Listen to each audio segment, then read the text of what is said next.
NGO ও bank থেকে ঋণ নিয়ে চাষ করা জমির ফসল কেটে দিল দুর্বৃত্তরা। এতে ক্ষতি হয়েছে ৬ লাখ টাকার। হতদরিদ্র কৃষক দুধ মিয়ার সাথে এমন শত্রুতায় মানসিকভাবে ভেঙে পড়েছেন তিনি। এনজিও ও ব্যাংকের ঋণ কিভাবে শোধ করবেন ভেবে পাচ্ছেন না এই কৃষক।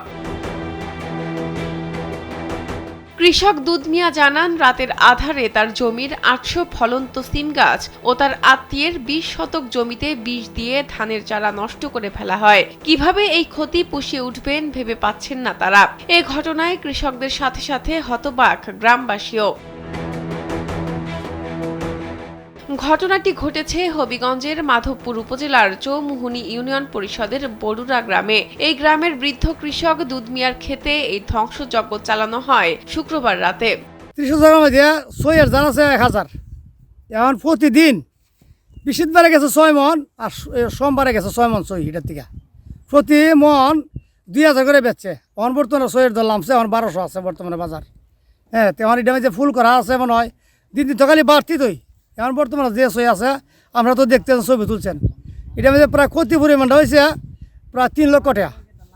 এই ক্ষেত্রে ক্ষতি ৩ লক্ষ টাকা। এবার আরও ক্ষেতগুলো আছে তাতে দেওয়া হবে আমরা। খবর পেয়ে উপজেলা কৃষি অফিসের লোকজন ও ইউপি চেয়ারম্যান মাহবুবুর রহমান সোহাগ ঘটনাস্থল পরিদর্শন করেছেন। মাধবপুরের কাশিমনগর পুলিশ ফাঁড়ির ইনচার্জ ইন্সপেক্টর নূর মোহাম্মদ জানান, কে বা কারা এ কাজ করেছে তা জানা যায়নি। অভিযোগ পেলে তদন্ত করে ব্যবস্থা নেওয়া হবে। আসলে জানা যায় না এখনো। ওনারা বলছি থানায় একটা লিখিত অভিযোগ দেন, আমরা তদন্ত করি। কে বা কারা সন্দেহ হয় পরবর্তীতে আমরা তাদের বিরুদ্ধে আইনগত ব্যবস্থা নেব। কৃষকরা জানান, এলাকায় অহরহ ফসল নষ্ট করার ঘটনা ঘটছে।